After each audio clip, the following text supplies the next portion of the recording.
ଅନୁଗୁଳ ଜିଲ୍ଲା କଣିହାଁ ବ୍ଲକ ହଟିଆବୁରୀ ଠାରେ ତତ୍କାଳୀନ ସରକାରଙ୍କ ଅମଳରେ ନିର୍ମାଣ ହୋଇଥିଲା ବସଷ୍ଟାଣ୍ଡ। ଲୋକେ ଯାତାୟାତ କରିବା ପାଇଁ ରହିବା ସ୍ଥଳୀ। କିନ୍ତୁ ଏଠାର ବସଷ୍ଟାଣ୍ଡର ଦିରାଜନ ଅବସ୍ଥା ଆପଣମାନେ ସିଧାସଳଖ ଦେଖନ୍ତୁ। ମୁଁ କ୍ୟାମେରାମ୍ୟାନ୍ ଅନିଲକୁ କହିବି ସେ ଦୃଶ୍ୟକୁ ଦେଖାଇବା ପାଇଁ। ଲୋକ ପାନ ଖାଇ ପାନ ଛେପ ଏବଂ ଜରି ଏବଂ ଏଠାରେ ଯେଉଁ ଟାଇଲ୍ସ ପଡ଼ିଥିଲା ତାଙ୍କୁ ମଧ୍ୟ ବି ଲୋକ ଉଠାଇକି ନେଇଯାଇଛନ୍ତି। ଏପଟେ ଆପଣଙ୍କୁ ଦେଖେଇବି ସିଧାସଳଖ ଏଠାରେ କାଠ ମଧ୍ୟ ଥୁଆ ହେଇଛି। କିନ୍ତୁ ଏଠାରେ ବଡ଼ କଥା ହେଉଛି ଏଠାରେ ଲୋକେ ଆଶ୍ରୟ ନେବା ପାଇଁ ଏ ବସଷ୍ଟାଣ୍ଡଟି ତିଆରି ହେଇଥିଲା ନା ଲୋକେ ଏଠାରେ ପାନ ଏବଂ ମଦ ଏବଂ ଏହାର ଅବ୍ୟବହାର କରିବା ପାଇଁ ବସଷ୍ଟାଣ୍ଡଟି ତିଆରି ହେଇଥିଲା।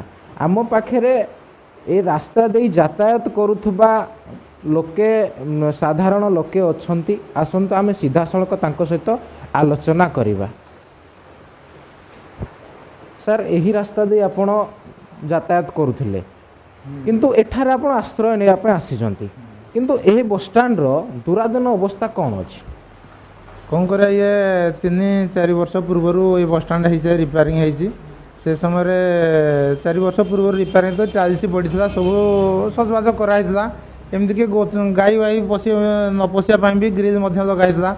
କିନ୍ତୁ କରିବା ଏଇ ଯେଉଁ ଦୁର୍ଭାଗ୍ୟବଶତଃ ଏଇ ଯେଉଁ ମଦ୍ୟପ ଲୋକମାନେ ବିଭିନ୍ନ ପ୍ରକାର ମଦ୍ୟପାନ କରିକିରି ଭୋଜି କରିବା ପାଇଁ ଯେ ଆପଣ ଦେଖୁଛନ୍ତି କାଠ ବି ଏଠି ଯୋଗାଡ଼ କରି ରଖିଛନ୍ତି, ଶୁଖିଲା କାଠ। ଆମେ ଯିବେ ପ୍ରାୟତଃ ଏପଟେ ଯାତାୟାତ କରୁଛୁ, କିନ୍ତୁ ଏଇ ହଠାତ୍ ଆଜି ବର୍ଷା ଯାଇଛି 10-12 ଜଣ ଲୋକ ଏଠି ଆମେ ଆଶ୍ରୟ ନେଇଛୁ। କିନ୍ତୁ କ'ଣ କରିବା, ଏଇ ଯେଉଁ ଛାପ ଆଉ ଏ ଗ୍ଲାସ୍ ମଦ ବୋତଲ ପକେଇଛନ୍ତି ଏଠି ବସିବା ପାଇଁ ବି ଘୃଣା ଲାଗୁଛି।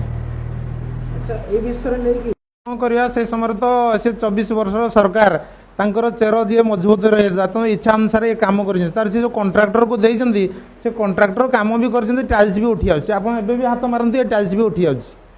ଟାଇଲ୍ସ ପ୍ରକୃତରେ ଠିକ୍ସେ କାମ ବି ହେଇନି।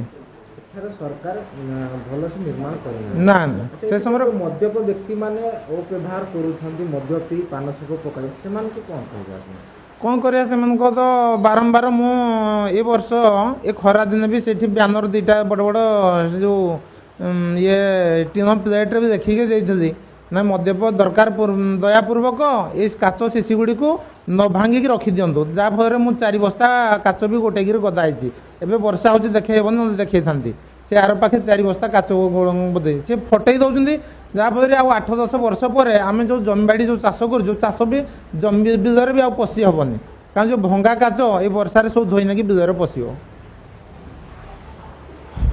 ଶୁଣିପାରୁଥିଲେ ଆପଣ, ଦେଖିପାରୁଥିଲେ ଯାହା କହୁଥିଲେ, ଯେଠାରେ ମଦ୍ୟପ ବ୍ୟକ୍ତିମାନେ ମଦ ପିଇ କାଚ ମଧ୍ୟ ଏଠାରେ ଫୋପାଡ଼ୁଛନ୍ତି, ଯାହାଫଳରେ ଲୋକେ ଏହା ଭିତରକୁ ଆସିବା ଏକ ପ୍ରକାର ଅସୁବିଧା ହେଉଛି।